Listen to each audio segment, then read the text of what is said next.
GameCast Continuum.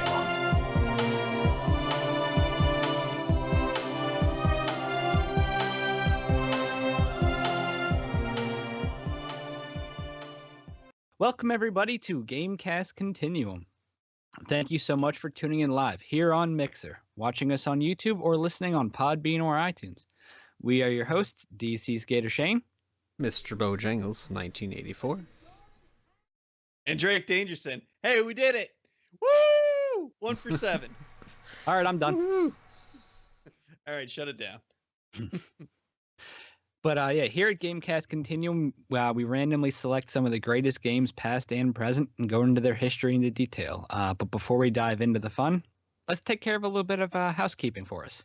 We do this podcast live Sunday nights over on mixer.com/GameCastContinuum. But the best way to keep up to date with the show is to follow us on Twitter over at GCContinuum. We'll tweet out the changes to the schedule, as well as when the episodes go live, when the video goes up, what the next episode's going to be, all that there. Also, any feedback, send it over that way as well. It's greatly appreciated. But this week, we'll basically be covering the first 2 DLCs, which is The Dark Below and House of Wolves, in our little series. So strap yourself in, take a listen to GCC Presents From Darkness to Light, The Evolution of Destiny, Part 2. Yippee. Part dos. Woo! Yeah, I mean, in the first episode, we went over quite a bit. It was a little bit of a long episode, but we had a lot of ground to cover.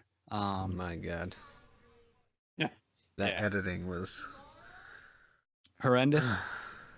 Yeah, the video just came out like 2 days ago. Yeah. Did it feel like a 5-year-old with a wide foot kept kicking you in the balls? My god. I stayed up so late, so many nights in a row. But yeah, I mean, for this one, with going into the DLCs and everything, I think what we're gonna do, we'll kind of go through them in order instead of trying to jumble up everything together. We're gonna kind of go through them chronologically, starting with The Dark Below. It came out December 9th of 2014, which was only really 3 months after the launch of the game. Yeah, it basically came out when the dawning happens now. Yeah. Yeah. And actually, both of those DLCs, it was the only time that Destiny actually made this like a season pass for the games too, for their DLCs, because everything else from then on is all single DLC packs. Whereas this one, when you bought, because I know when I bought Vanilla, I got the season pass with it right away with the 2 DLCs. Yeah, I got the Digital Guardian edition. Yeah. Well, now it's what is it? You get buy the game and then throughout the year you get live events. It's pretty much free Shavakadu. Yep. Mm. Oh, God damn it. This content though, like The Dark Below, was basically centered around the Hive, and their god Crota, who is the son of Oryx, who you'll find out about next week's episode. Spoilers. Shh. Well, you got to give him a little hint. You got to show a little leg. Come on now. All right. Oh yeah, Bruce Willis was the ghost. Get out. Yeah. I mean, with this DLC though, there wasn't a ton of changes. Like, the main thing was like your max attack value was bumped up to 331 from 300, so a little bit of an increase. And your light level, well, at that time though, it wasn't even light level; it was just strictly level. That was just when they were still doing the straight leveling. Well, there was a max level, but your gear increased your overall light, which is how you broke the max level and got up to like 32. Right, but there was still a light system, but not like it is now. Right, but I mean, it's not. You would think though. I mean, realistically, that's not a huge jump up. I mean, I think what they were expecting with it though, like, I mean, if you look at how the community is, within days, people are up to max light. I mean, anymore. Thank God they're not doing methamphetamines. Not back then. I mean, with the base game, we had the Forever 29s. Well, people were Forever 31 in the Dark Below also, because of the gear and how light worked. Well, and also with the Dark Below, the only way, just as other ones you could do, just like in Vanilla, the only way you could really hit max level was by running the raid. Yeah. Jesus, I'm glad I didn't do any of that shit. Yeah. But they did. I mean, they also did add a little bit of a new questing system that allowed you to actually track your quests as well, which was kind of nice, as opposed to having to constantly go into your menu. And they're basically ironing out a few kinks, to say the least. But I mean, with that, as far as content, as far as an add-on though, you got 3 story missions, which not a lot, 2 strikes, a couple new PvP maps, and I think that's when they started the exclusivity too with the PS4. Cool. And then you got the raid, and then obviously new weapons and armor were added. But I know from my experience with it, the vanilla weapons were better than a lot of the new weapons that they brought in. Unfortunately. Yeah. What? Oh yeah, absolutely. Get out of here. Are we talking like later expansions or just these 2? I'm talking from vanilla to here. And this is the Dark Below. Okay, right. Except for like Black Hammer, maybe. Black Hammer was excellent, but I mean, besides that, I remember running through everything, basically running just all Vault of Glass stuff. So I mean, at that time was still when you had Fatebringer, Vision of Confluence. I mean, you would just tear through everything with it. I used my corrective measure for so long. Yeah, because it's honestly hard to beat those weapons. I mean, at that time, there was really nothing that they put out that was really game-breakingly better than what you already had, unfortunately. Yeah, that's kind of where I missed it. I didn't do any of that stuff because I came in so late. So, I mean, you guys talked about Fatebringer. The only one that I know of is during this last update. So, yeah. Spoiler alert. Sorry. Just showing some leg. That's all. Oh, jeez. So this week, or last week, we went over like vanilla for like the gameplay portion. We took a deep dive into a lot of the subclasses, this, that, and the other. This week we're going to go over the weapons. Because last week's episode was so long, I figured we'd just kind of break up the gameplay portions into each episode, going over different things.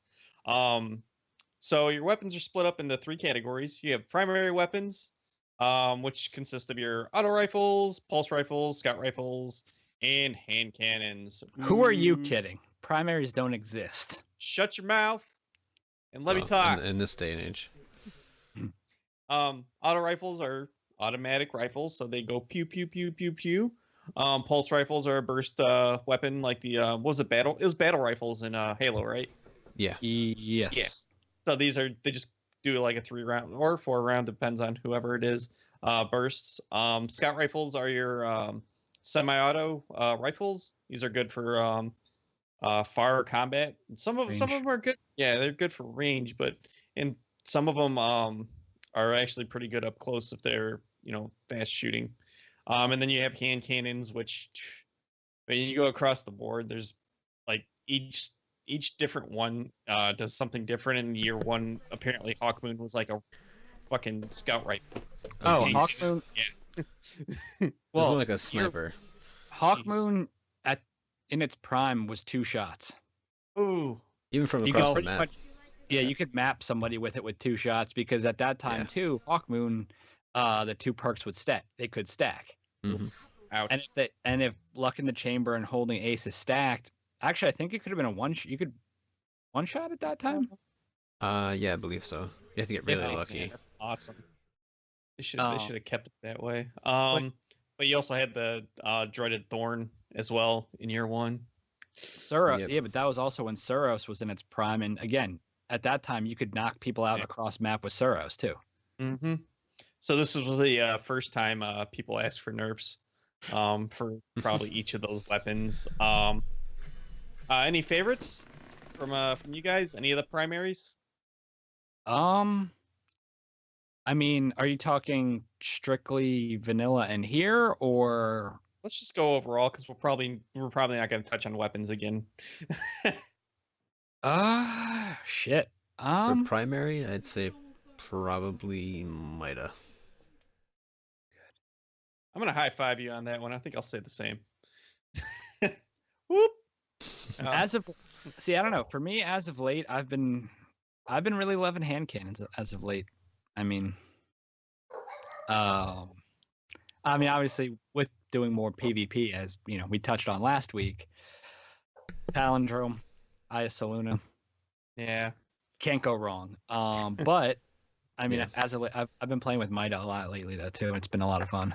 I've been running an Extremophile that has counterbalance, perfect balance on it that I just fucking love. That thing like is a laser beam. Actually, I've got a her memory that's really, really good too though. Actually, most fun. To be honest, most fun lately. I've been having a hell of a time with the Monte Carlo. Oh, I like that gun. Yeah, everybody likes that gun. It's honestly, I was ripping through people with it the other night playing, and it does not move. It's talk about a fucking laser. That thing does not move at all. Mm-hmm. Highly recommended. Mm-hmm. All right, we're gonna move on to the weapons that give Bungie their biggest fucking headache. These are called special weapons. These are the weapons that they constantly are moving to different categories. Whether it's you sit here and it's like it kills everything, so they have to nerf it and nobody ever uses it again. These consist of shotguns, sniper rifles, fusion rifles, and sidearms for the current meta. Sidearms weren't in the game at this point in time in history, though. At the Vestian Dynasty. No. Well, I said we were gonna go overall for the weapons for this one, but yeah. So any favorites for special weapons? I could start Saladin's Vigil. I love that. Yeah, it seems like any perks I get on that thing, it still just mows people down. I'm torn. I like the vacancy. I think it's the vacancy. My future war cult fusion. And the winged word, the trial sniper. Ooh, nice. Yeah. I had a jabber hockey that was really good. But I used it for infusion fuel, and I still regret it to this day. Oh, that was sucks, a really dude. good sidearm. Yeah. But other than that, I like shotguns. So. Anyone in particular? I mean, Party Crasher. Crasher +1. I had a pretty decently rolled one of those. I mean, a lot of people gravitate toward the Matador because of its stopping power, but I think when I started first getting pretty decent at PvP, I ran a Party Crasher for probably a good 6 months, so I could totally feel you on the Party Crasher. Honestly, favorite shotgun, Chaperone. Shit, that one is really good. Dude, Chaperone's a fucking blast. It's so satisfying landing a headshot with that It's thing. a lot of fun. It is. Go fun police. But we have the fun ones now. These are called the heavy weapons. These are when you just want to kind of release hell in anything. These are the ones that are typically gonna destroy shit, gonna blow shit up. Woo woo. But as of late, swords have actually been a lot of fun. But the heavy weapons up until I think it was Taken King consisted of machine guns, rocket launchers. Wow, 2 categories. Well, these are some of the funnest weapons you'll have in the whole game. My personal favorite right now is the Sleeper Simulant. I love running that thing. It's very when somebody's using it because you can hear it. Yeah, you can. Yes. See, I gotta Yoda's go hammer with... was a favorite of mine. Ooh. Good call. I like it. I mean, mine's my freaking from a couple Iron Banners ago. The Tormod's Bellows. I got a fucking ridiculous. Oh, yeah. I've got grenades and horseshoes, tripod. It's really good. So whenever I get pull up rockets in Crucible, I get 3 rockets per thing. Either that or I like the sounds of the new. I think it's a Silver Dread. Oh yeah. Yeah, the Silver Dread. That's really good. That sounds good. Yeah. I was a big fan of the what was it, machine gun from the Taken King, the Quillum's Terminus, up until they nerfed it. Yeah, that thing. Oh my god, Cocoon was insane. God. Cocoon still is insane. It's still.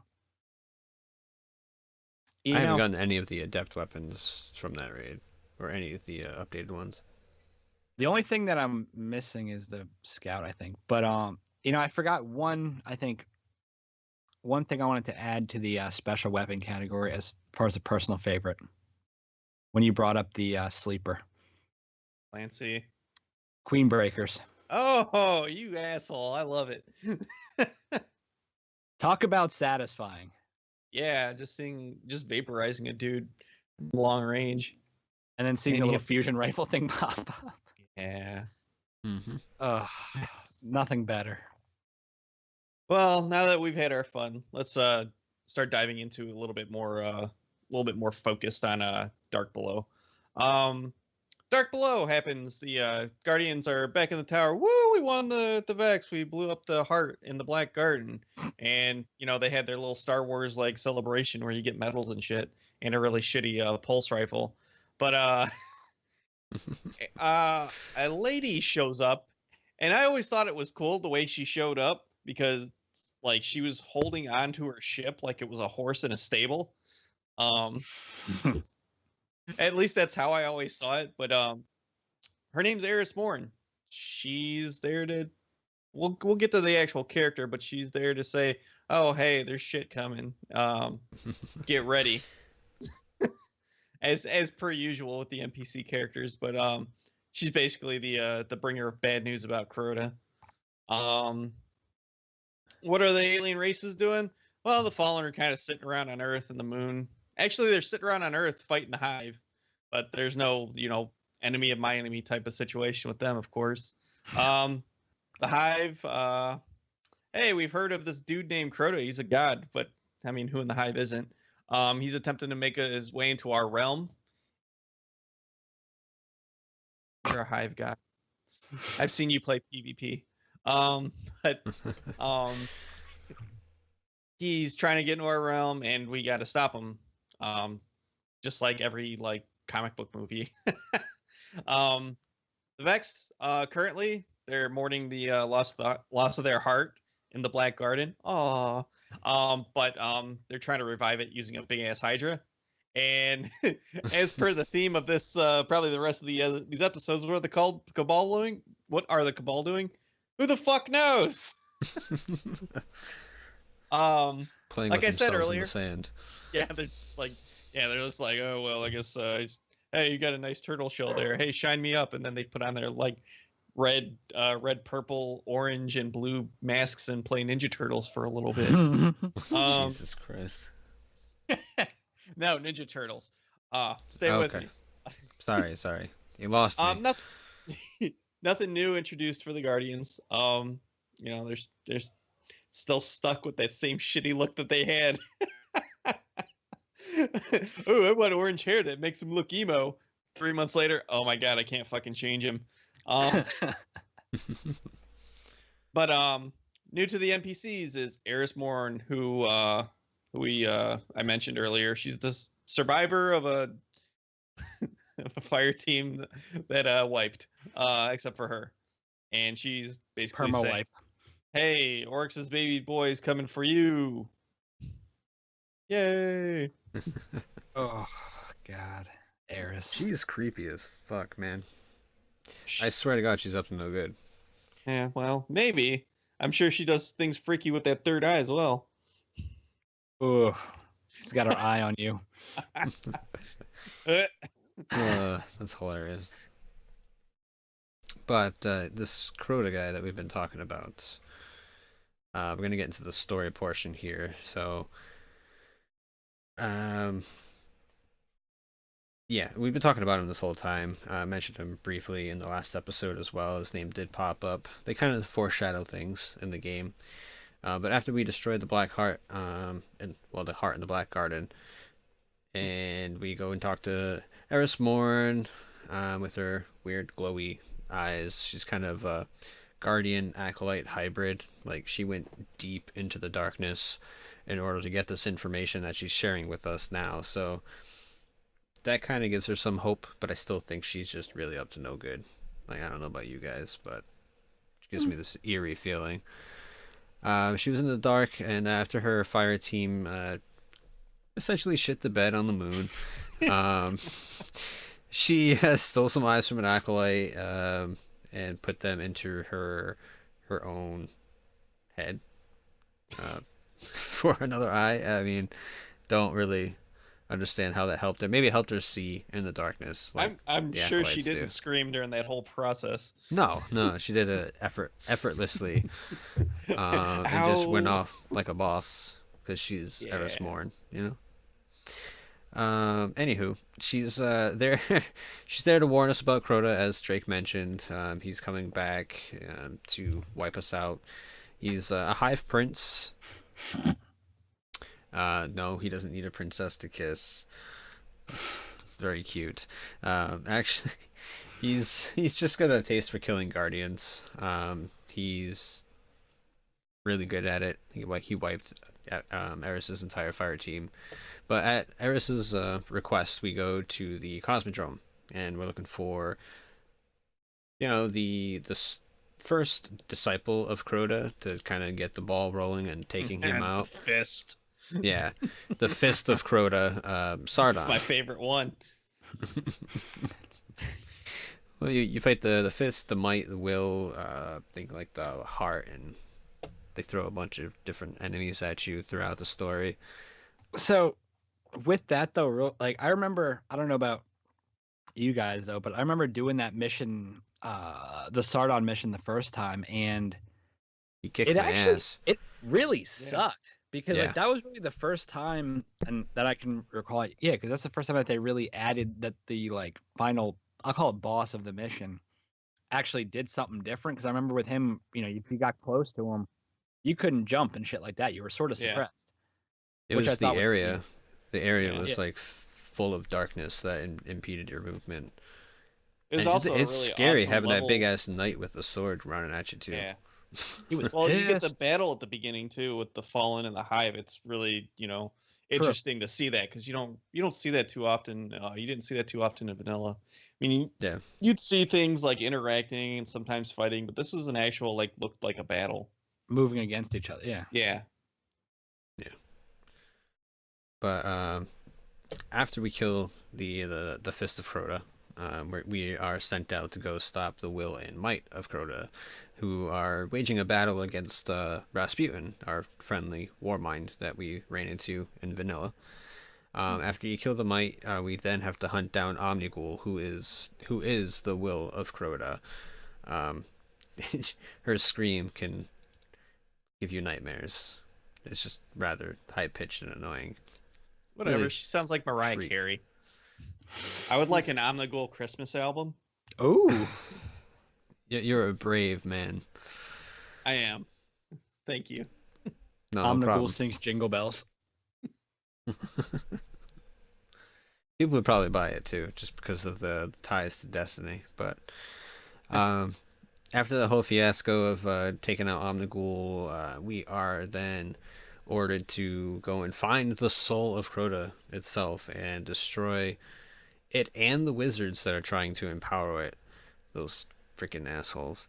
But anyway, you end up destroying that, and you kill a bunch of hive, and you make your way out just in a nick of time, and that's pretty much the story missions in a nutshell. It's almost like the same exact story as Castlevania 2, where you have to find all of Dracula's parts. Yeah, that was interesting. Good old Simon's Quest. Oof. But I mean, like we mentioned, well, like DC mentioned earlier in this episode, there are only 3 story missions that were added in the Dark Below. So, I mean, you can't really expect much as far as story goes, unfortunately. But thankfully, they gave us some strikes as well. There was the Undying Mind. It's you fight your way through some Vex and end up making your way to the end, where there's just a giant Hydra type enemy. Is that Sekrion? Yeah, I believe so. Yeah. Yeah. But he's got more of a shield because, Hydras have shields. It's 2 blue sections that rotate around them. While this guy has 3. So it's a little more difficult to do damage to him over time. And this one, whenever it came out, was exclusive to PlayStation only. So if you're on Xbox, you only got 1 strike, the Will of Crota, which you destroy Omnigul in repeatedly over and over again. Yeah, I mean, if it was the Nightfall and it had modifiers on it like Arc Burn, ugh. Oh my god, it was so difficult. But otherwise, rather enjoyable. I do enjoy that strike, although her shrieking is very annoying. But it's annoying. Yeah. It's fucking terrible. The a quick aside on the Undying Mind.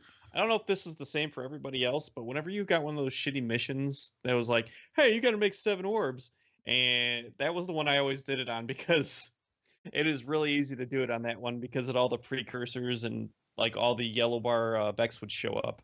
And you wouldn't have to worry about some asshole like you getting 6 because some guy decided to kill somebody before you. Well, I mean, and I sort of noted this later on in the episode too, but like the Will of Crota and the strike when we talk about later with the House of Wolves actually was the first time in Destiny that you actually got to fight sort of the bosses before you actually fought them at the end. Like in the strikes earlier on, it was basically fight your way through a bunch of little minions, and then final room, big boss, you kill them, done. Whereas the Will of Crota, and then the one later, you actually got to fight them a little bit throughout the strike. You damaged them a bit. That got you to move to the next stage. But when you got to the end, they're back to full health. Yeah. They took a green herb or whatever from Resident Evil. They mixed the green and the red herbs together and got full health. You didn't know this? I can get down with that. Mm-hmm. Fair enough. I like to smoke that shit. I mean, even though with this, we sort of touched on it with, not a lot of content really, story-wise, at least story-wise. Well, story-wise that they offer. Like if you actually went in and looked through like the Grimoire and the lore and that, there's a shit ton of stuff this DLC has to offer, but not a lot given to you in game, unfortunately. But we're deep diving, but we're not like excavating we're not to going the core of the earth. Deep. No, we're not that type of podcast. But excuse me. I mean, the real sort of, I'll say, meat and potatoes of the Dark Below really was the end game. Again, kind of like with Vanilla, where the stuff you really got into it was the end game stuff. So again, they gave you a raid, Crota's End. Basically, the whole premise of it that we already banished his soul and everything, but the way that the Hive work essentially is the only way you can actually kill them. Like you can kill them an infinite number of times on Earth, where wherever they come, but the only way to really get rid of them completely is go into their own, basically, throne world, if you will. It's like the opposite of Freddy Krueger. Remember in all the Freddy Krueger movies, they'd have to bring him into the real world to kill him. Well, this is like you go into their realm and take the fight to them. That's when you actually have to kill them. So with Crota's End, you're basically fighting your way through, and ultimately you come face to face with the prince himself. He's still a threat, but you end up getting to his Oversoul throne, and it's our job to go down the Hellmouth and eradicate him. Which is a cool beginning to, by the way. Oh, it's a fantastic beginning. But like when you're making your way through the raid, you end up, I think, just like with Vault of Glass, where you had like the Praetorians, which were variants of Minotaurs and so forth. You run into a couple unique individuals too. Like you've got the Sword Bearer and the Gatekeeper, which are basically jacked up knights. Yeah, essentially. They have really cool colorings too. They do. They're pretty neat. Yeah. And then you end up fighting throughout. You get basically there's only 2 bosses in this raid. You have the Irute, the Death Singer, and the man himself, Crota. Which really, all the raids pretty much only have one or two bosses up until a few later ones. But when you first, honestly, it's probably one of my favorite beginnings to a raid. The beginning of this is when you go through the Abyss section. Starts off though, I mean, you start off at the top on the Hellmouth, which is kind of neat too. That not quite like Vault of Glass where you can interact with people around you, but you are able to, if you're exploring on the moon, you can actually see the little platform where you can start off the Crota's End raid, which I thought was kind of neat. But you stand on the sync plate, stand there for a little while, and a bridge spawns to this, and it opens up a portal basically that allows you. Used to that. Yeah. That you drop down the portal into the Hellmouth. Sometimes, don't really know why. Sometimes you randomly will die. Yeah. Rip Flawless. Yeah. Yeah. And then when you're in the Abyss, though, since it's dark, since now you're in their world, darkness is all around you. So the main premise of the Abyss part is you go through a maze, and you'll see lanterns throughout. And basically, while you're walking through the darkness, you get what's called the weight of darkness, which gets up to 10, and it affects your ability to jump and run, and basically just hinders your movement. It's annoying. It kind of sucks at times. But yeah, basically, but the nice thing is they do give you these lovely lamps that when you make it to the lamp, you stand by it and it takes off the weight of darkness, allowing you to move freely from lamp to lamp. Essentially, you got to make your way through the Abyss, stopping at the lamps to rid yourself of the debuff, while fighting through more or less a shit ton of thrall. Yeah, and then you forget about the lamp. Then you forget about the lamp, or as you're running, you happen to find a giant hole.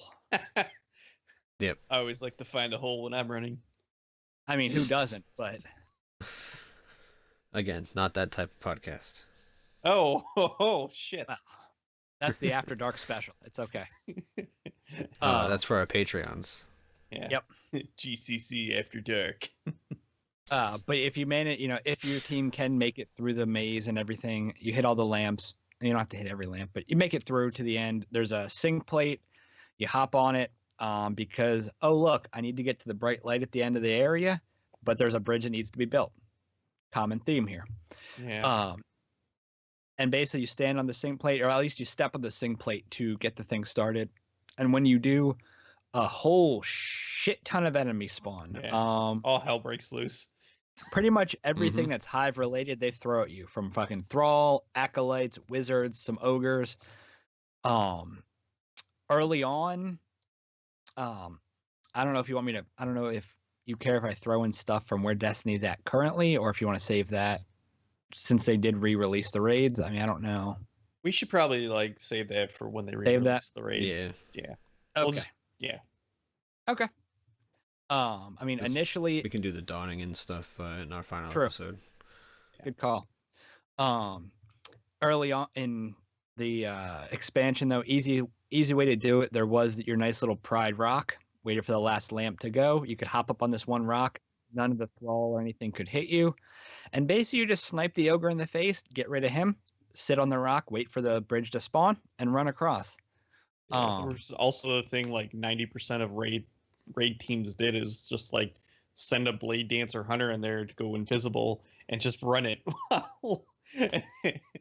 This is going to be a running theme for some of the raids. I do that. I was that person. Yeah. I was the Blade Dancer that ran through. But the other thing everybody sits at the beginning while the Arc Blade runs through by himself. Yep.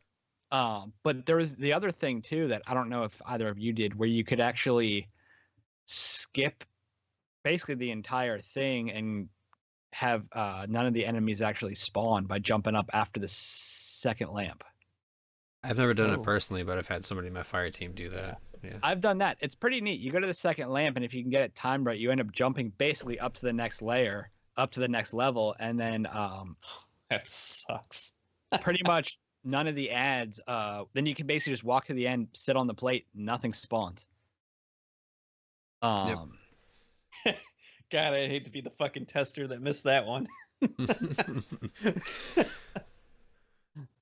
Yeah, probably owed people some drinks. But I mean, to be fair, though, the Destiny community has a lot more numbers than the testers they had, I'm sure. Yeah. Next week we're gonna get to the one that just baffles my fucking mind, but that's for next week. So after all this cool shit of building a bridge, going into the light, which is actually like one of my favorite visuals in the whole game, is actually going into that bright light with all the little like tombs sitting up. I think it's like it makes for a really great visual. You get to the bridge. Another bridge. No way. Shoots and ladders. Jesus. All right, so this is pretty cool. You get like 3 well, here, let me do it the right way. Instead of like you have a bunch of people go to the left or right, jump up a bunch of random rocks and go to the top, which I've never done. So luckily, up on top of the tower to despawn everything. Yeah, I only ever done it the right way. Oh, so yeah, bunch of criminals. Hey, that's how we got flawless. So shut up. I didn't. So. No, that's how I got flawless. It was just we 3-manned it. So well, yeah, you're just a puss, whatever. I don't care. There's these 3 areas. 3 guys or 3 guardians have to stand at like each of the 3 areas. It doesn't matter who. It's not like they're picked or anything, which is actually nice for once. They're all on the sync plates. There's a left, right, middle. If somebody comes off of it, then you get wiped. Yeah, I mean, kinda. If from underneath one of the Annihilator totems, yeah. Yeah, that's what I'm getting at. If you're off for it, yeah. Yeah. So the 2 guys on the side are pretty important, and everybody tends to forget them. And one of them usually dies because a random knight decides he wants to be a sniper. But enemies are coming out. You have 2 sync plates. Yada yada yada. Hey, there's a sword guy that comes out. What do you do with him? Kill the sword guy. Sword bearer. You have somebody assigned as a sword bearer. They grab the sword, and then they wait for a bridge to form. They form the bridge. Person goes over, gets on another sync plate. Oh, not quite. Not quite. Oh, it's different. Well, no. I mean, you got to get the first 3 across. Yeah, first, you gotta get the first 3 across before you get on the sync plate, because otherwise it'll still trigger the that's right. totems. Yep. Yeah.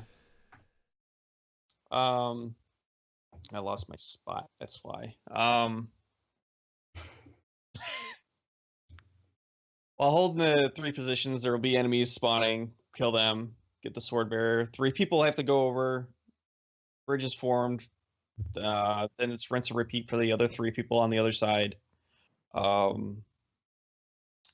think I've only ever done this in the Age of Triumph, though. So, like, this is going to be different. Enemies will start spawning on each side. You're going to get these giant ogres and a bunch of other shit shows up. Once the final 3 make it across, once everything's been killed, the door is going to open. And then you're going to be in a Shrieker room, which has 2 Shriekers and, just a bunch more Thrall. And that's another, like, a quick aside. Of course, I'm going to go there. But this raid has enemies, like, fucking constantly. And I love it. Well, the thing is, though, with you mentioned that, though, I mean, it makes a lot of sense, though, with being a hive raid. Like, if you really look at least the first 2, Vault of Glass and this one, like, Vault of Glass is very, like, a little bit slower, a little bit more methodical, a little bit more mechanical, like the Vex. You look at this raid, I mean, it gets a lot of flack for being one of the shorter raids, but it's very... It reminds me of something like the Hive would be, though, where it's just constant, a shit ton of action, just pandemonium. I love it. It gets my blood going. Then it's like, it's not a time waster. You get fucked up pretty early, you wipe, you start over again, and then you try it again. This isn't like, all right, we made it 15 minutes in. Oh shit, we forgot to do something. All right, let's start again at the beginning. Which is nice. It's why it goes pretty quick. And this is kind of what I help in like Destiny 4 or 5, that they bring in like six-man strikes or something like that. And it's more like something like this, where the raids will have like 24 Guardians as opposed to 6. And I know your brain's just melting right now. All right, next That would room. be nice, actually. Yeah. That would be a lot of fun. Mm-hmm. Oh, go ahead. Just on that last on the like the bridge part though too, like before you go to the Shrieker Hall or whatever the hell you want to call it, like it actually gets to be after you get the last whatever remaining members of your fire team across the bridge, like when all hell breaks loose, it's actually pretty neat because again, you've got there's so many different doorways in that area that a bunch of enemies spawn out of, like because you have the two front doors by the stairs, and then you have the ones all around the side. And I mean, they actually did it too, which I thought was neat, that they actually had the ogres kind of coming, almost entrapping you in the middle, coming from each side, while you have the witch come out, trying to make you a guardian sandwich. Basically. I want to be between two ogres. I mean, show me them big one eyes.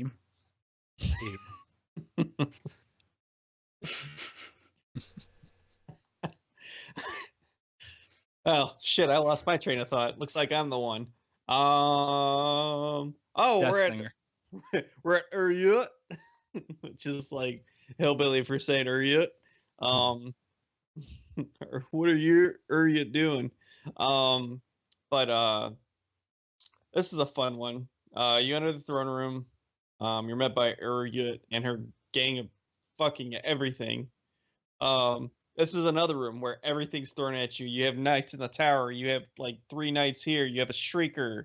You have a wizard that comes out. You have knights in there with Uryut. It's crazy. Then you have 3 minutes. It's like everything's going on and everybody's going crazy. But again, it's only 3 minutes. It's not like you're 20 minutes in and have to wipe. Yeah. The one thing this raid is very forgiving. But you have to kill her before she uses her death song, which will wipe your entire team. What if it did like an actual delete of your guardians? That would be annoying. But the timer starts as soon as you fire upon a first enemy or break like a threshold. I would say it's when you break the threshold at the end of that little hallway, basically. Yep. But I mean, if you shoot before the threshold, that'll start it as well. She's actually really easy to kill. You just fucking go up there, kill her. They made it harder later on, but we'll go over that when we cross that time. Cross that bridge. Yeah. Oh, there it is. I was hoping somebody would picking up what I was setting down. Once you kill the shriekers that I talked about earlier, which are like the last part of it, she's in this like room with a shield around it, so she's being a big pussy. So once you take down the shriekers, the shield drops, and then you go in there and kill her, which she's basically just a wizard. They're like, well, you want to make her stronger? Nah, fuck it. They went through hell to get here. Just let her be a wizard. She has different particle effects coming from off of her. Come on. Oh yeah, she's got a weird looking head. She's a hive wizard. Of course she has a weird looking head. Yeah, but she's not the normal hive wizard. She's enhanced. She's got like an extra tentacle or something. Yeah, she's on steroids. Yeah, she has a sweet voice. I love it. She does. It's so nice. It puts you to sleep forever. Sing me my song. After you slaughter Uryut, though, it's time to take on the big Mama Jamma himself. But first, you have to hug a crystal in the middle of that room that you just killed Uryut in. There's this big giant crystal. The whole fire team stands around it, and then Crota will spawn. Actually, 5 members stand around it, and some asshole who isn't paying attention stands on the outside of it. Also, yeah. On that too, well, besides the one asshole dancing that's like 5 feet away, I was a little disappointed. I mean, Crota's entrance is fucking badass as hell when you summon him, I gotta say. However, he's tiny as fuck. Yeah, it's really far away. Like, for being, this big fucking hive god who slaughters millions of guardians, when he pops out of the little portal thing. Hello. He's this tiny little he's just a knight on steroids. Yeah, but he looks like he's wearing a sombrero.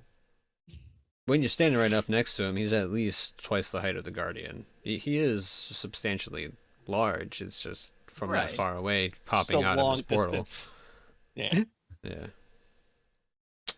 I don't know. But they did it a lot with the bosses, though, in this game. They took one of the members of the species and just bumped it up a few notches, you know? Not with Vault of Glass. Well, I mean, he's still like a Minotaur. Atheon. Yeah, he was like a giant Minotaur with a bunch of glass coming off of him. Yeah. Semantics. But anyway, once Crota is summoned into the battlefield, your fire team is afflicted with this the presence of Crota. That stops your health from regenerating. You can't get any of that back. Your shields don't come back. Nothing. In normal mode, you can get the Chalice of Light that's in the middle of the battleground on the lower section. Because you're up in a room, and then you go. There's doors on either side. You go out. There's stairs that curve down, and there's a lower battle area. So in the middle of that, there's the Chalice of Light. And in hard mode, heroic, they say, "Fuck you! You don't get your health back." Which fire team has actually found a way around? Yep. Yeah. That's what I was gonna. Of course. Make sure you have your helmet on and gives your health back when you pick up Orbs of Light, because I'm about to smash these 2 yellow barred knights and make 8 orbs for you. Or Red Death. Or Red Death, yeah. Red Death was really useful in that raid. That's the only time in Red this Death encounter. was useful. Well, yeah, unfortunately. About a lot of weapons. But that was the one thing was like Red Death for at least on hard mode for the first parts of the rooms, because you could just light up enemies and back to full health. Yeah. Or the helmets with invigoration or whatever the hell it was called. Yeah.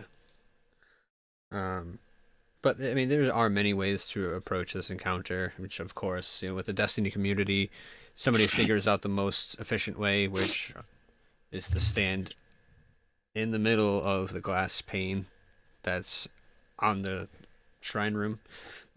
Excuse me, no enemies can hit you there. Now that you can't do that because they've kind of changed some things. Excuse me. But anyway, yeah, the main goal is there's a sword bearer that spawns out of a room below where Crota is standing. You nuke the sword bearer. Somebody picks up the sword. The rest of the people get ready to fire on Crota with their Gallahorns.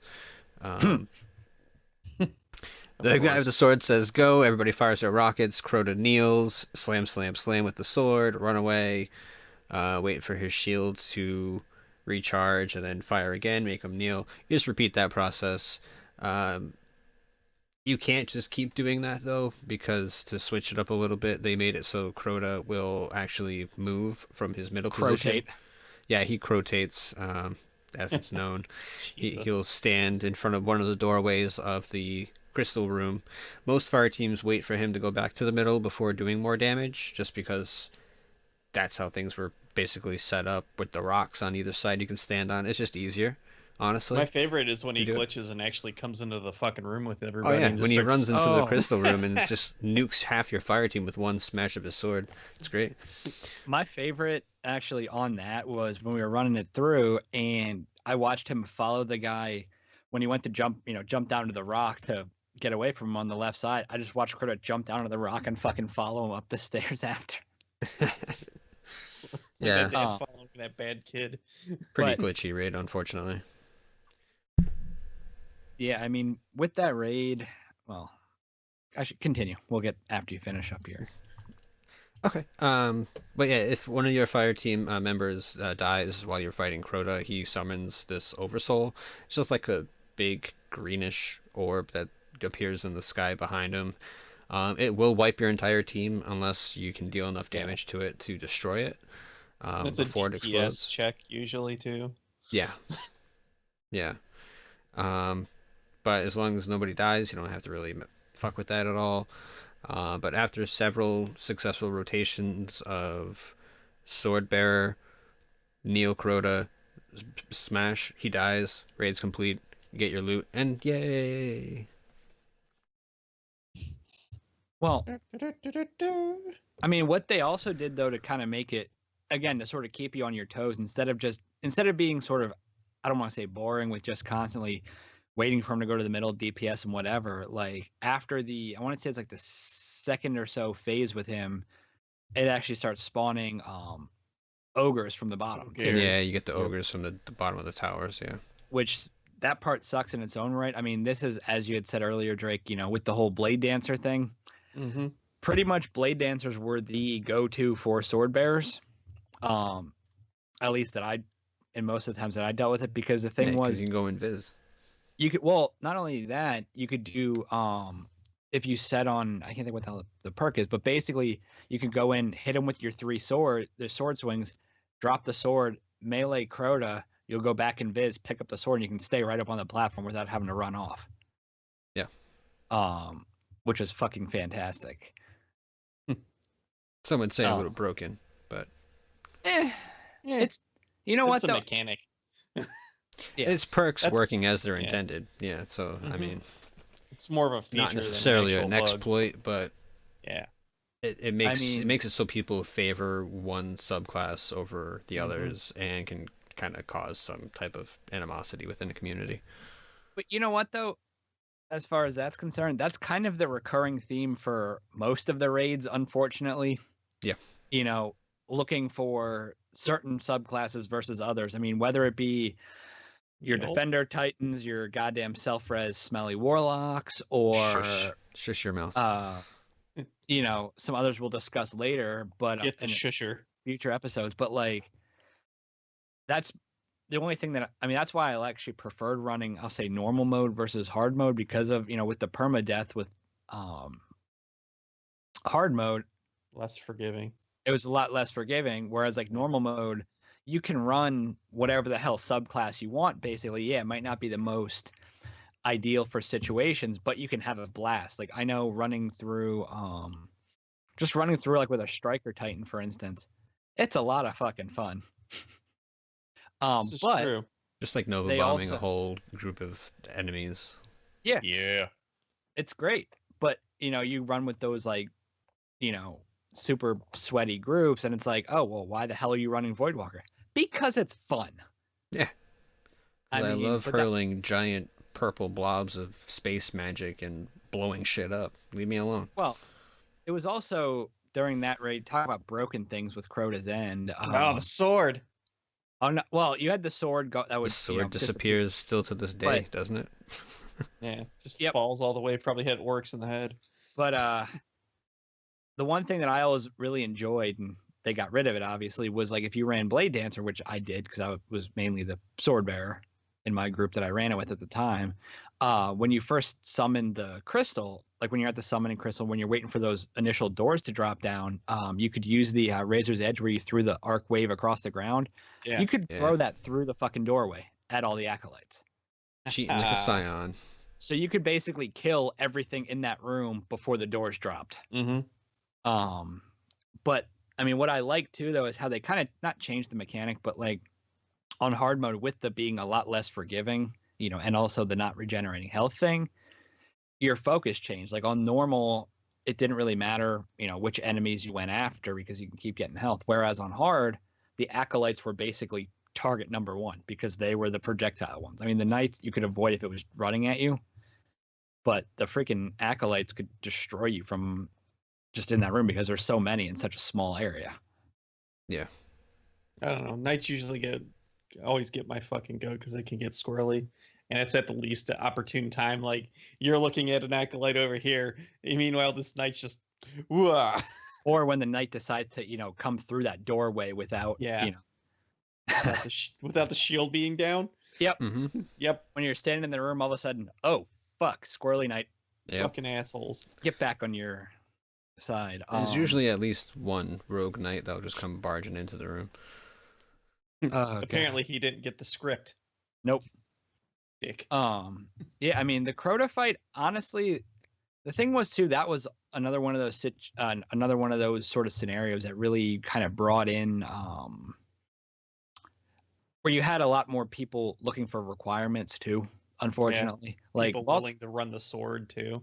Well, that was, I mean, see, for me, since I mained a hunter, coming in as Blade Dancer, I never really had a problem finding a raid group because I was fairly good at running the sword anyway, so that didn't really. But like that's when you get like the 5% 5-person raid group that doesn't know what the hell they're doing when it comes to sword, and instead of like practicing it, they fucking just need somebody that runs the sword all the time.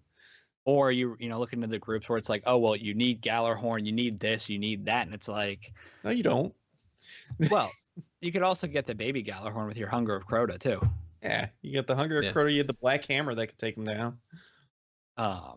It had some really good weapons. I mean, I thought House of Wolves, Dark Below had some decent weapons. Some of the raid weapons I was a little disappointed in. I mean, I like the favorite raid weapon. Out of like what? This one? Out of this one. Swordbreaker. Black Hammer. Shit. Actually, I like the no. What the hell? Shit. What the hell is a pulse rifle? Oh shit. Oversoul's Edict. Oversoul.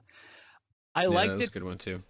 I like the uniqueness because you could actually break. I liked how they gave the primaries certain like enemies that you could actually do additional damage to, or like with the Oversoul Edict, you could shoot through the fucking knight's shield. That was really that cool. was cool. Yeah, those were really good perks for a raid, by the way. They were great. Yeah, they were excellent perks. But I mean, the only one that I was sort of disappointed with its little like function. I like the gun, but the Fang of Ir-Yût, the scout rifle. Yeah, great scout rifle. I use it a lot. I did use that a lot. Yeah, I should say. I was a little disappointed though, because when I first saw the initial perk with the whole highlights enemies, I was like, okay, that could be something cool where, all right, I highlight him. It allows you could do a little bonus damage to the highlighted enemy. Yeah. Nope. It's just there's an ogre. not that you can't already see it. He's just shooting his giant fucking purple eye beam at you, but there he is. He's shooting at you. Oh, thanks. Oh, thanks for pointing him out over there. But moving forward, we're going into the House of Wolves, which was the second pack for Destiny. Came out May of 2015, so 5 or 6 months after the Dark Below. And again, it was a part of the original season pass, and pretty much involved the Awoken and the Fallen House of Wolves, hence the title. A little bit bigger of a DLC, actually, in some ways not, which we'll get into later. But it actually introduced Trials of Osiris, which is a little competitive PvP event. You got 6 story missions as opposed to 3, but you only got 1 strike, 4 different PvP maps, and here's where the controversy started. Instead of getting a raid, where everybody lost their shit. Yep. You get the 3-person Prison of Elders activity. Which personally, I enjoyed. I enjoyed too. But level I think in retrospect they would have released a raid instead of the Prison of Elders, so yes. I mean, yeah. But you know what? But when we would ever have gotten a horde mode type game mode. True. I mean, we're trying to keep a good time span between content, having a raid and that at being developed at the same time. Mm-hmm.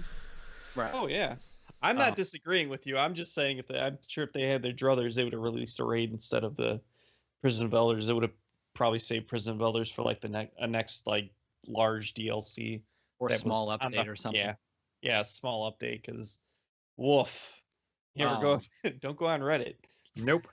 But basically, I mean, your level, you got bumped up, which this I thought was a little interesting, that the level cap itself was actually raised to 34, but the highest activity was 35, which I thought was interesting.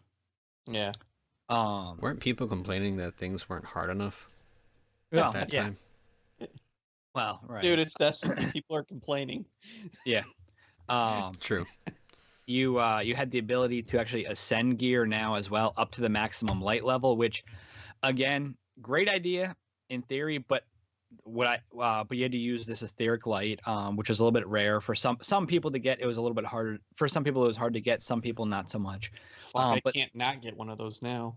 But I used to rarely get etheric light. It pissed me off.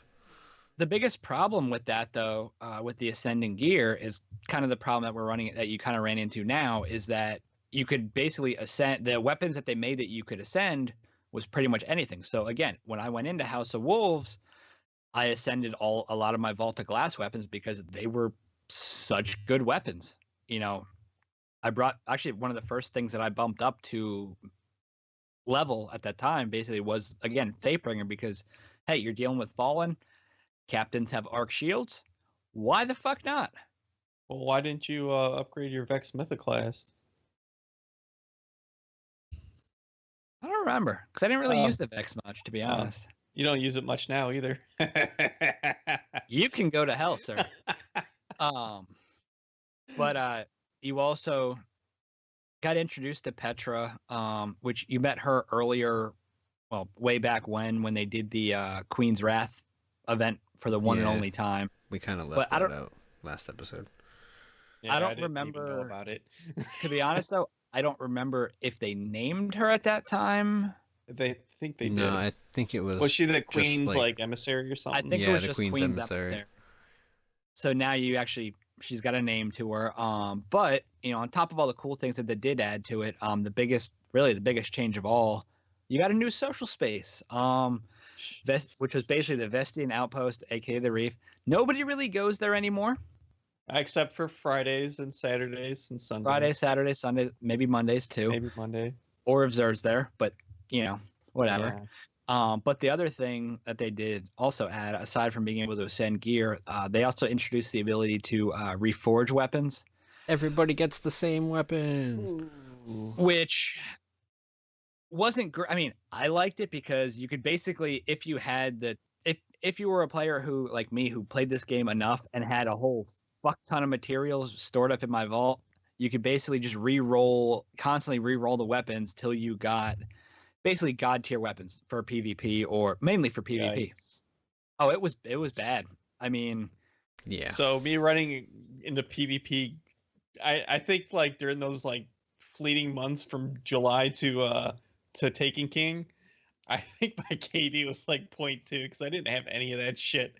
I was just like, I step into PvP, I die. That's all I do. That was the thing. And I mean, I did it with a couple of my, I mean, at that time too, that was when you had like your, I'll say mid-impact pulse rifle, like your hopscotch, for instance. At that time in that meta, basically, it was a 2-shot burst. So I re-rolled mine and it was fucking absurd. So, and up until I got a new one, I still had it.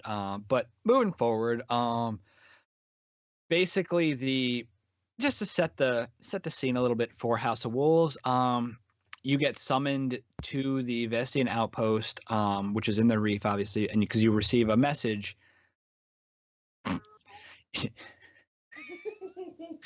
You end up receiving a message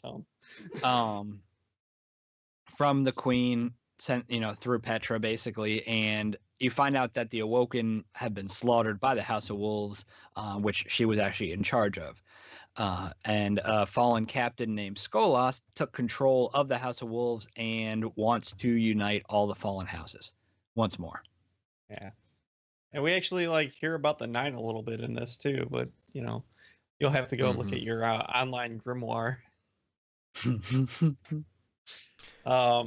So I kind of went over this before for Dark Below, but hey, what are the alien races doing? The Fallen, they ain't doing shit for this one. Just kidding.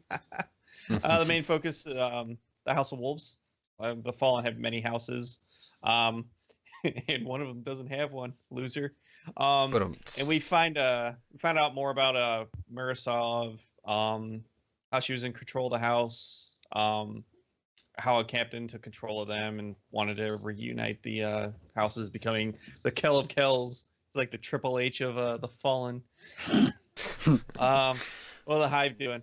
They're just fucking pissing and moaning that we just killed one of their princes, and they're probably singing a lot of Purple Rain. Actually, they're probably like, "Hey, you thought he was bad? We got something for you, motherfuckers." The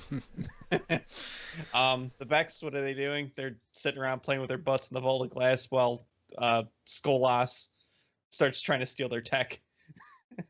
Yeah, he's a bit of a prick. Yeah, I know. another aside, I really wish they would have done more with that. I wish, like, you'd have ran into fallen guys that were using Vex tech. I was really hoping for that too. I'm thinking like a lot of people were. Yeah, but you basically, yeah. But the thing is, though, when they're trying to do that with the Vex tech, that you stop them before they can actually get what they were getting to. Yeah, but you also stop Devil Splicers later on, and you still see them. Things like that. You still see Taken later on. It's one of, I think it's like kind of like a missed opportunity to have like a different enemy. Plus, like during this time, I got fucking destroyed whenever I was on patrol because of those things. You know what I'm talking about. Here's the question of the day, though: what are the Cabal up to? The fuck you think they're up to? Fucking shining their shells, telling each other they look pretty. They ain't doing shit. They're like, oh, actually, they're sitting on Phobos waiting to get their asses kicked.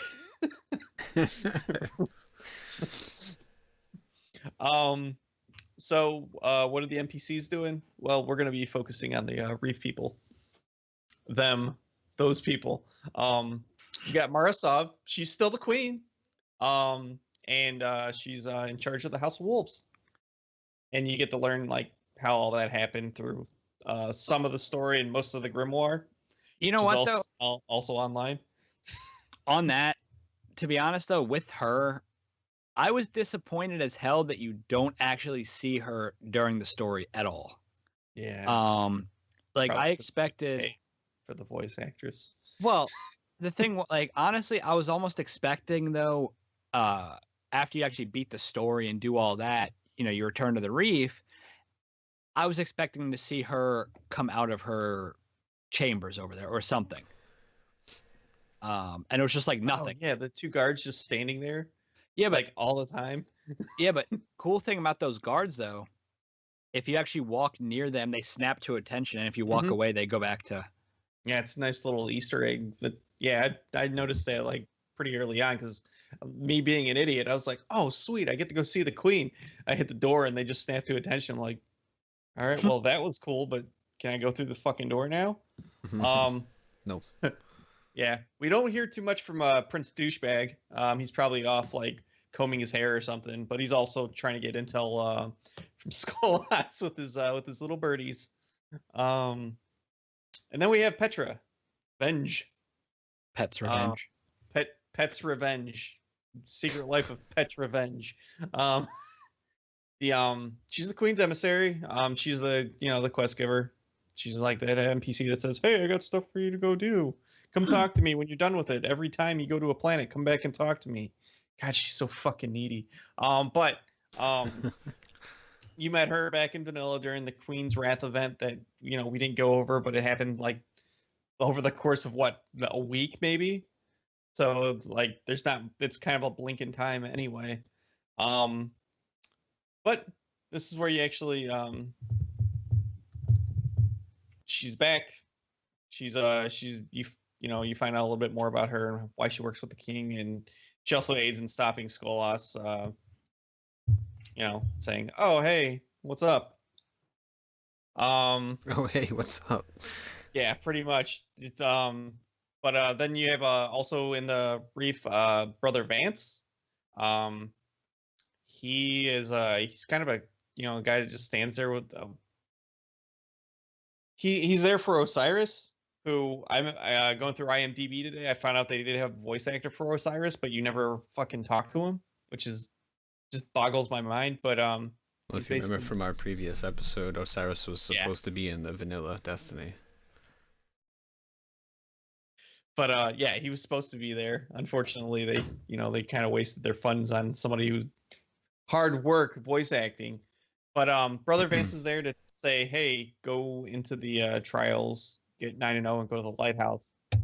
Like I've never fucking done in my life, because well, screw me, because I'm not good enough. I've never been to the lighthouse. I know, get good, right? He's also a bit of a creep, and the rumor in the grimoire is he has a thing for feet.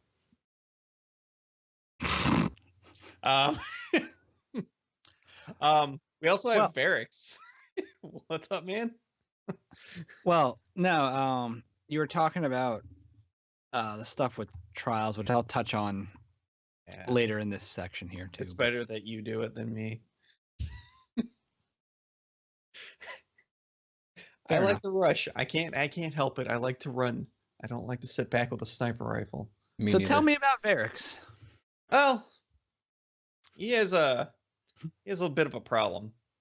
He's a drag who looks like a vandal because he has fake arms. Like the poor dude fucking had his arms cut off, so he has these like robotic arms now, which is cool. He's part of the House of Judgment, but isn't he like the only? He's the only Kel, member of his house. Yeah, he's the Kel by default because there's nobody else part of it. Fucking loser. He also gives you bounties and he gives you rewards for completing stuff in the Prison of Elders. Plus, he also has this really cool voice that I don't feel like doing because I can't do it justice. And do it. I really can't. Every streamer can do it. I can't. So welcome, sorry. Guardians. There you go. Texas. There, you happy? That's the best I can do. I'll allow it. Love Varix. I love Varix. Everybody loves Varix. On until he starts shitting on you during the Prison of Elders with his dismantling mines. Yeah, dismantling mines. Ugh. And then like later on, it sounds like he's just cheering for the enemy. It's like the sports analogy is it's like whenever you're watching your sports team on like TV or something like that, and you're hearing the commentators talk shit about your team, and that's the only thing you're hearing from them. You're like, stop cheering for them, asshole.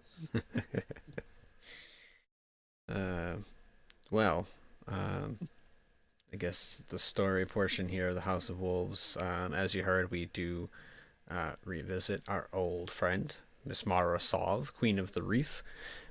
She, as you've heard, is the Kel of the fallen House of Wolves. However, this time there's something wrong. We're actually summoned by her emissary, Petrovenge, as you were just introduced to. And she actually recruits us to go after the House of Wolves and their new leader, known as Skolas. Now, Skolas has convinced the House of Wolves to follow him. He ends up murdering a bunch of the Awoken in the Reef and, on different locations as well. I wonder if he used one of his cool horns. Maybe. He could have speared somebody with them, yeah. Skewered them. He mantarred them. But we're Guardians, we're badasses. We hunt down Skolas through a variety of different locations that we go throughout. We're like Venus. We go back to the Vault of Glass to try and chase them down because he's trying to steal and their technology and tap into the Vex network, which the last mission that you do, you ultimately are jumping on the platforms that are in the Vault of Glass because they're starting to use the Vex tech a little bit. They don't have access to all of it just yet, but we beat Skolas's ass. A ship appears from freaking out of nowhere and carts his ass off to the Prison of Elders, which is where he should have stayed. Yeah, he's probably getting teabagged right now. Well, he was in the prison, but that's where the 9 come into play. Like, they are involved with him getting out. And just goddamn squid face bastards. Yeah. We don't know that they're all squid face. Yeah, they could just be Zer. True. Zer. Yeah. I don't know. Zer's will's not his own. Remember that. Yes. Now there's another pain or thorn in your side. Tanix, and he of the homeless variety. Yes, Tanix. He has no house. He's Soup kitchen Tanix, living out of a cardboard box. When it rains, he's sad. But the strike is called the Shadow Thief, and Tanix is the main boss. As DC mentioned, you do fight Tanix throughout the entire experience. You have to kill a fallen walker to progress through one of the rooms. It's actually laid out pretty well. I thought it is. As far as the strike goes, I liked it quite a bit. That first part where you're in the before you get into the ship. Like when the first time I played it, I was like standing in that room, like, well, what are those guys just standing in the cave for? And he just comes out of nowhere and just starts beating the shit out of me. I'm like, oh, that was good. Well, yeah, I like that you can actually see the catch there too. Like when you're first, like when you first spawn in, if you actually look above the hive thing, well, you see the big catch there. Also, this strike, you kind of get introduced to the racist Zavala. Racist Zavala, do tell. Oh yeah, because if you listen to his dialogue, right, because as soon as he spawns in and Tannic says something in Fallen speak, the first thing that Zavala says is, "They can talk." Like, no shit, they can talk. I mean, first off, you're talking to Varix, who is a goddamn Fallen. You don't know that he talks to Varix? Varix is also on the comms with Zavala. They're talking. Damn it. I meant maybe they can't hear each other. Maybe they're both talking to you, but in separate frequencies. Shut up. Yeah, just stop. Yeah, goddamn racist, Zavala. So why don't you tell us about the Prison of Elders? All right. Well, instead of the raid, we got this arena horde mode. Prison of Elders. It's a 3-person activity. That's where you get your end game sweet loot from, because that's what this whole game's about, is the sweet loot. Indeed. But when you're playing it, they had three different modes, based like 3 different levels, and depending on which one you did, the rewards and everything you got scaled appropriately. And this is also where, unlike now, when you completed the Prison of Elders, you actually got to go underneath the prison itself to the treasure room, which was really cool. Yeah, it was cool until some asshole fucking pulls it really early when you you don't get down there in time and it counts down and you can't get anything and you just throw your controller, divorce your wife, tell your dog she's ugly. I didn't mean it, Bailey. But like for the you had basically level 32, 34, and 35. And 35. And basically the 32, you got 200 rep, 200 House of Judgment rep, and you got an armor core, which that was the currency that you could actually buy armor from Varix, which personally I hate all of that armor. You didn't like the airplane helmet? Didn't like the airplane helmet. Shit, I forgot about that. Didn't like the airplane helmet. And actually, from running a bunch of Prison of Elders earlier today, I got the gauntlets for the hunter with the gigantic fucking spike on the elbow. Not a fan. You don't like the Legion of Doom? No, I don't. When you hit level 30, or if you beat the level 34, you got 300 House of Judgment rep. You got your first etheric light, and you got a weapon core, which obviously weapons from Varix. And then 35, which was the excuse yourself. Somebody sit on a whoopee cushion.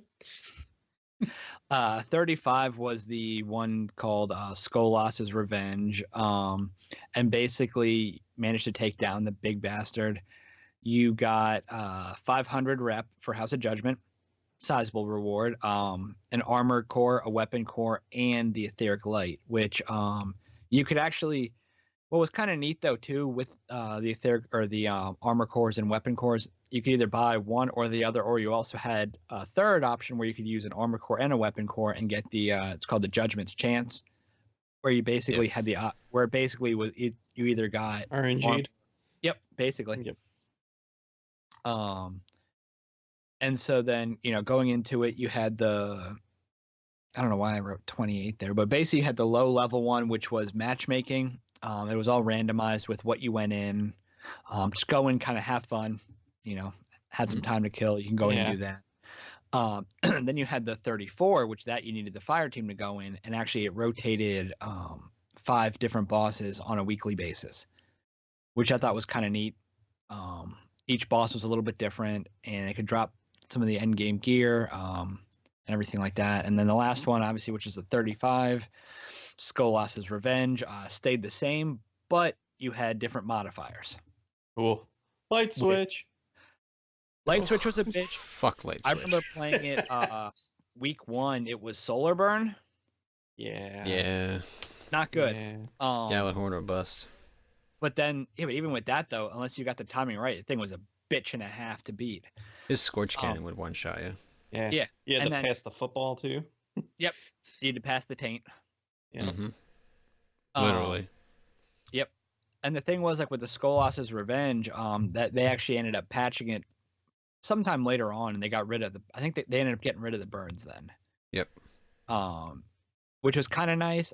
There was also the one with when burns were still on, when it was Arc Burn, that you could take him down with the Fourth Horseman. Never got it to work.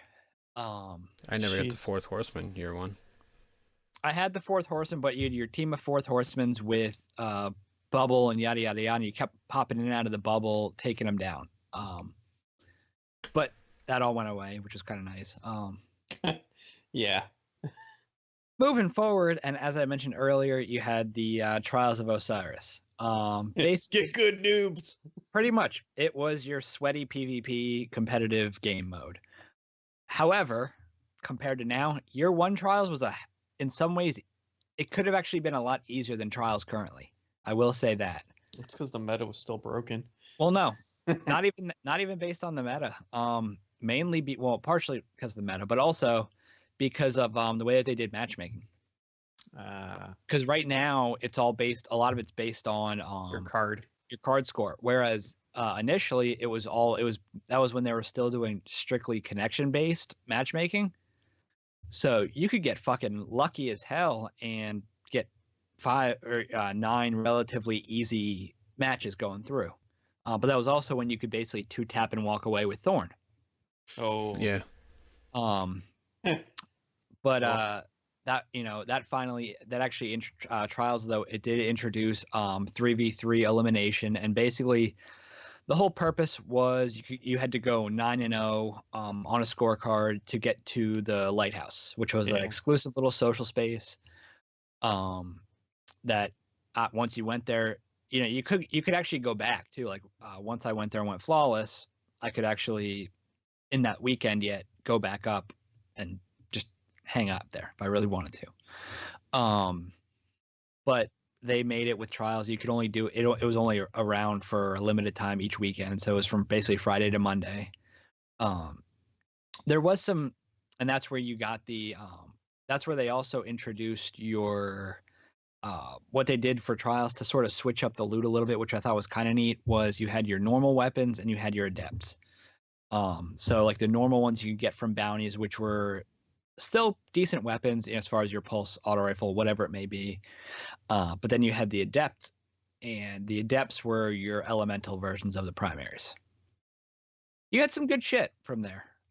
But also you could actually glitch into different like other areas of the lighthouse, and there's an area you could actually find around the back somewhere that had a bunch of just like Vex parts and shit. Oh. It was kind of like Osiris's like workspace, essentially. Well, yeah, it was probably what they were building before, and they're just like, oh, fuck. But you were also like, to make it a little bit easier with the cards, you were able to, you basically could buy boons with passage coins, and basically the boons would help you in one way or another, like either starting off with a win, your first win counts as 2, and your first loss gets negated.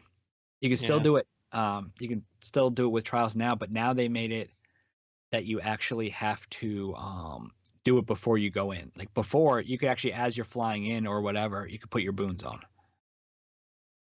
Yikes. Oh. Unlike, I mean, some people kind of complain about Trials. I don't.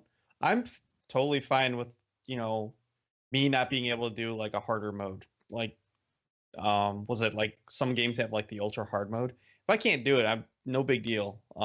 Yeah, Trials has great weapons and everything. If I'm just not good enough to do it, then I'm willing to understand that I'm not good enough to do it. This is like the community is like there's a lot of like complaints of like people saying, well, I should be able to do this. I shouldn't have to pay somebody to get me through. If you can't do it, you just can't do it, dude. Move on. But and even on that, it's kind of this. I mean, that kind of goes both ways, because there's some people who just have never run a raid or just can't get through the raid because they're not, that's not the kind of gameplay that they do or whatever. So it's, 6 of one, half dozen of another, really. Well, that's my one gripe with it, though, because I mean there are teams that can carry one person all the way through a raid with very little effort. To that, though, there's also those teams that can carry that one person to the lighthouse.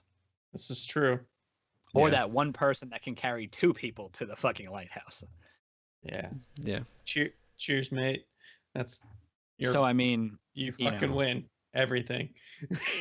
whoever that one guy is.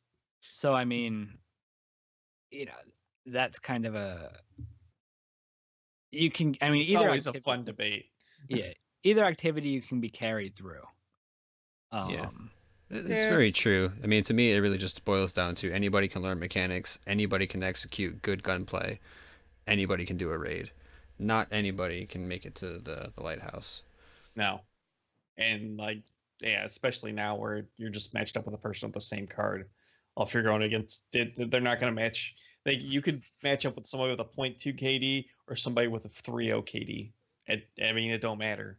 It's I mean, and I mean, honestly, now more so, at least I've tended to notice it.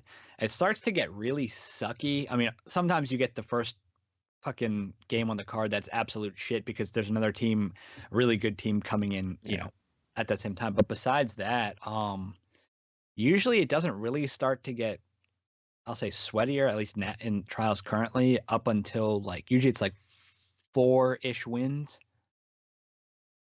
Around 3 to 4 wins, it starts to get sucky. Yeah. And actually, I'll enjoy watching other people play it. For the life of me, I know where my shortcomings are. So,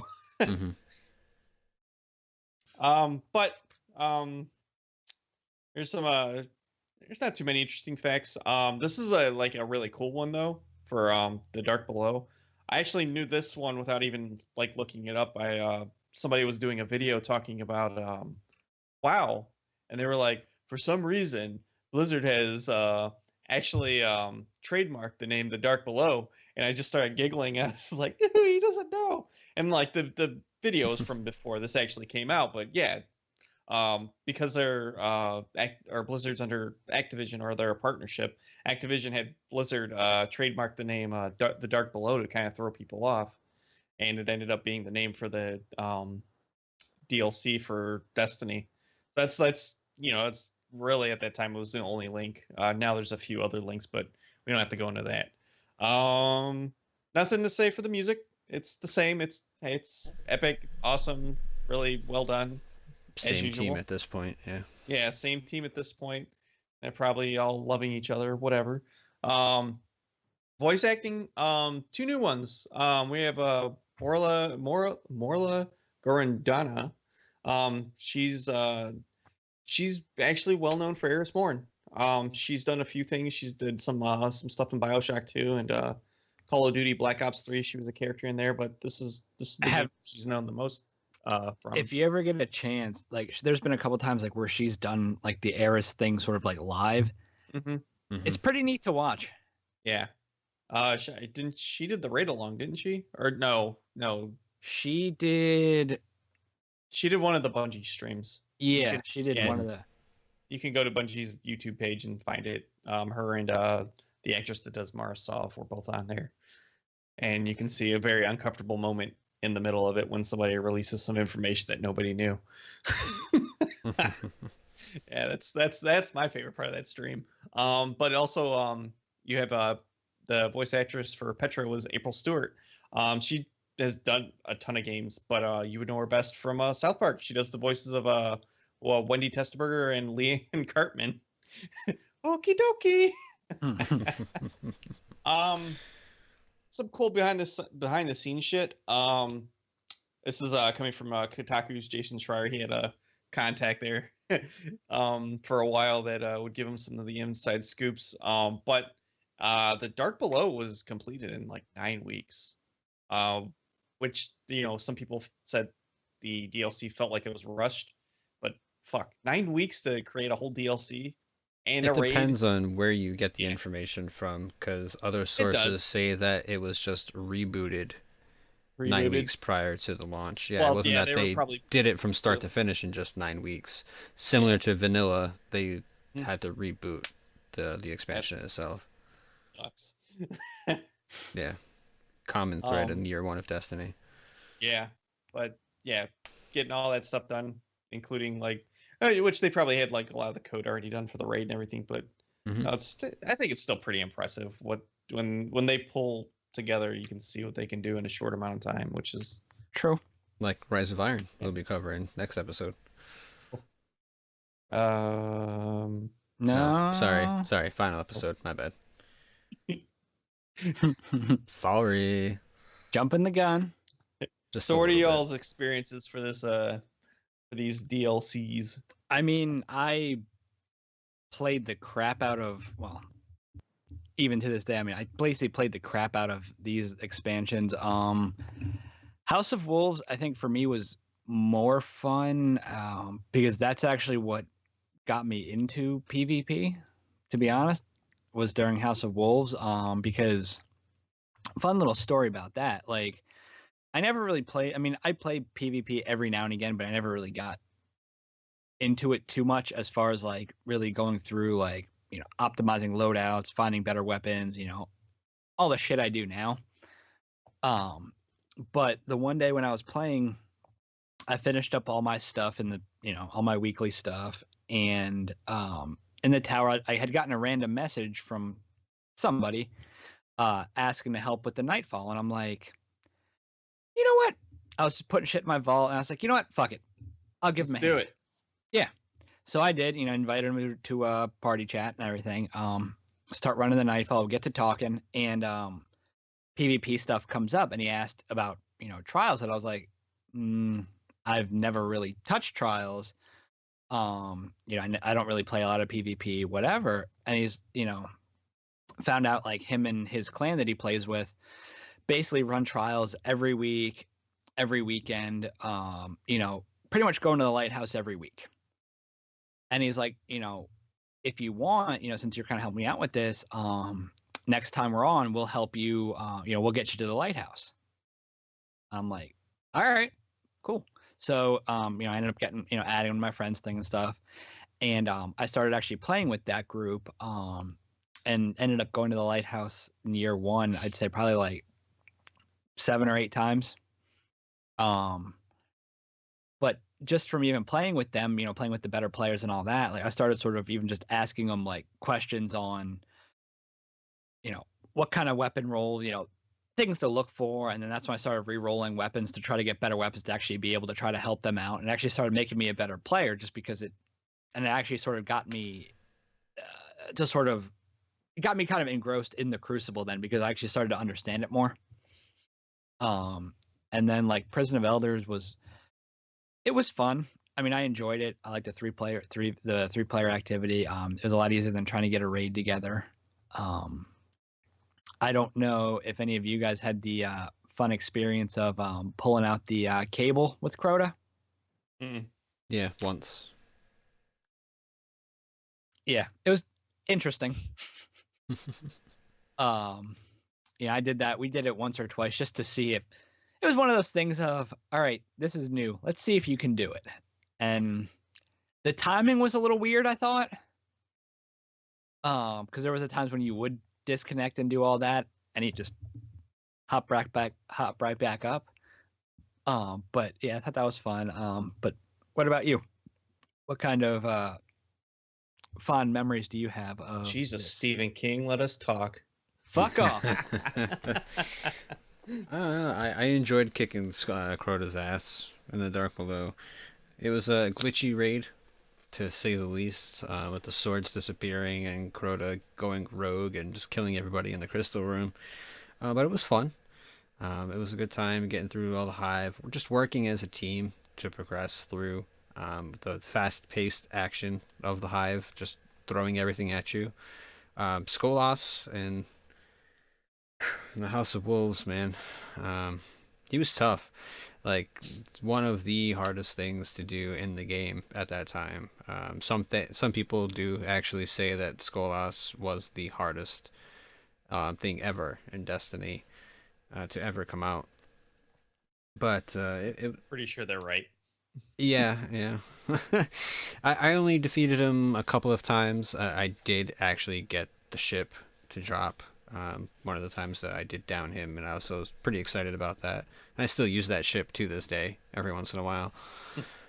I just enjoyed PoE altogether. The horde aspect is something that I was looking for in Destiny, and they delivered that.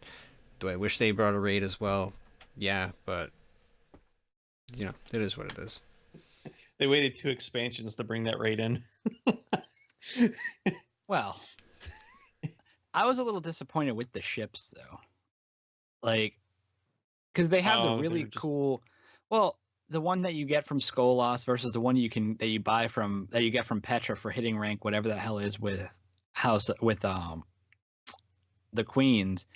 It's basically the exact same ship, just one slightly shinier. But then they have all those really fucking badass reef ships up on the ceiling, the big bright yellow ones. Yeah. With all the letters. I thought you'd get one of those. Nah. Nope. What about None you, for Drake? you, Higgins? I started playing at the end of House of Wolves. I think one. So I was like, all right, I don't know what the fuck Crota is or how to do Skolas. I don't know who Skolas is. I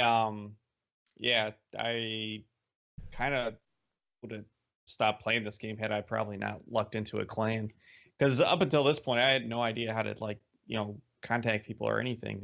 And I think might be one of the reasons why a lot of people quit playing the game is because they didn't necessarily know how to get people to do the raid or Prison of Elders, things like that.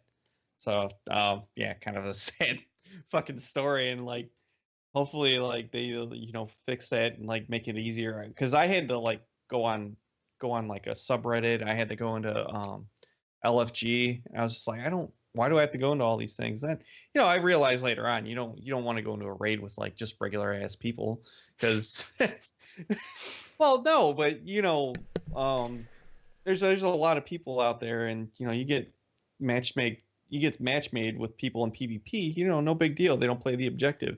Get match made with people into a raid. It's a pretty fucking big deal if you don't play the objective or refuse to do things. So I get that part of it. But I wish they would have made it easier, probably from the beginning, for people to come together, which they seem to have remedied up until this point with the community, and then even them and through their forums and everything. But no, did defeat Skolas, didn't defeat Crota. I did play Prison of Elders, and I was stuck at 32 for about a month until the next expansion. Yeah. Have you killed Skolas at all? I have. Okay. Yeah, I did in year 2. Same with Crota. I think with Crota it was hey, you just stand there and let everybody else do these things. Oh, okay. And then we got the Crota. I shot him with a gun. Somebody took him out with one sword. I was like, oh, that was fun.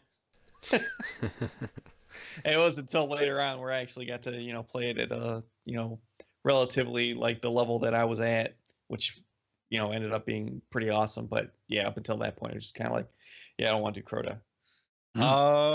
Speaking of not wanting to do Crota, though, yeah, there's the Dark Below didn't get a great score. Still got a 63 overall for PS4.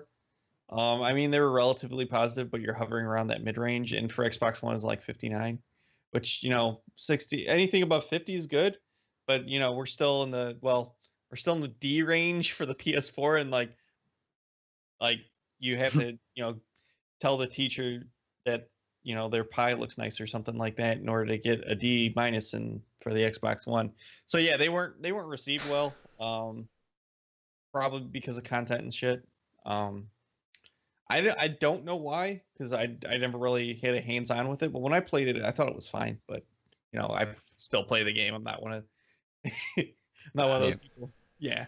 I mean, main thing was, the biggest thing was the content, mainly, just because And again, other than like the raid, if you didn't have that group to play it with, you really didn't have much. I mean, you had 3 missions, 2 strikes, some PvP stuff. Yep. That's not a lot. And I mean, you can knock it out in no time. Yeah. And we didn't mention it earlier. This is to kind of go back. Trials of Osiris is a Power Matters thing too. So your actual light level, well, at the time your level actually mattered. So there was another reason why I couldn't get into Trials at that time, because I was a 32 and I was still basically a noob.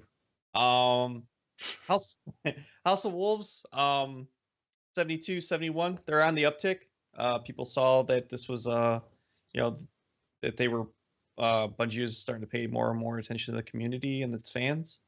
They brought in the Horde mode, which it was polarizing, but it was like still showing that they can bring in new things that are end game useful, not just like oh hey, we brought in this pony and you can ride it around the tower for a little bit.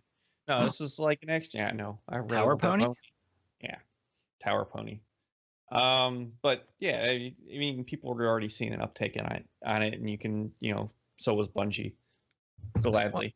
I mean, that also though, Prison of Elders, as much as people bitch and moan about it not being, not a raid, so to speak, it honestly opened up Endgame though to a lot more people. Yeah, and also opened it up to other things. Well, right, but I mean, because think about this, it's like, all right, 3 people.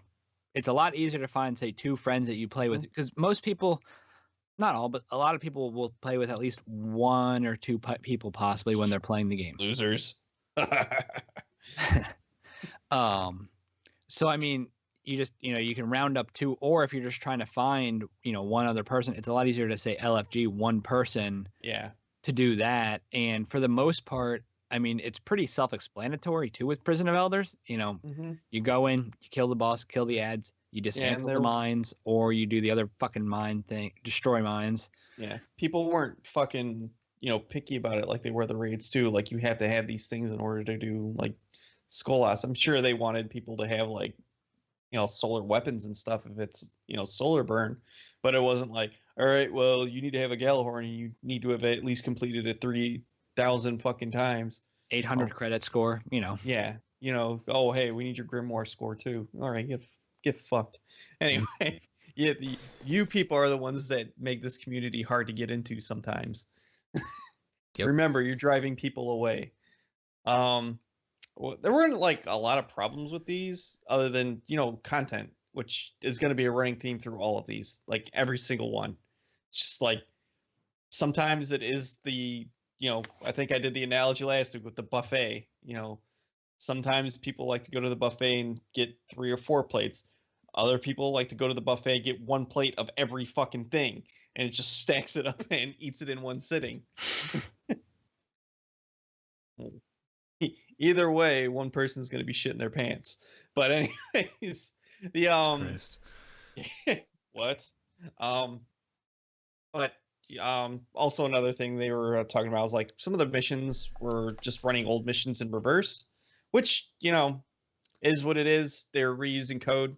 That's sometimes, like, especially with these games, you'll find yourself okay, let's run it backwards. But also the strikes, I don't see like the complaint on that, because you were actually like, it was kind of reminding you that like things don't happen in an echo chamber, no pun intended, but like you can actually like see people running around when you are going through a strike. So it's actually like reminding you that the world is isn't closed. Yeah, that's all I got. That was good. You got anything? Me? Anything else to add? Not really. I mean, I'm tired. I'm sorry. I'm getting there too. And I mean, we're still decently long episode, but I think that's about it. I think we're gonna wrap up part 2 of this little mini series here. As always, DC here. You can find me mainly Twitter, DC Skater Shane. What about the rest of you guys? if they want to check you out and, give you a follow or whatever, where can they find you? Oh, shit. I'm sorry. Told you I'm tired. Mr. Bojangles 1984 here on Mixer, YouTube, everywhere, Twitters, mygamingcareer.com. What about you, Drake? I'm Drake Dangerson1 on the tweets, Drake_Dangerson on Twitch, Drake Dangerson at YouTube, Drake Dangerson at Cat Fancy. So, yeah, gotta get them kitty cats. Join the Honor Squad. Yeah, that's right. It's spelled stupid because, hey, why not? But yeah, I mean, thanks to anybody hanging out with us over here on Mixer, watching the videos on YouTube, checking out the audio versions through Podbean or iTunes. If you haven't followed us already, give us a follow on Twitter at GC Continuum.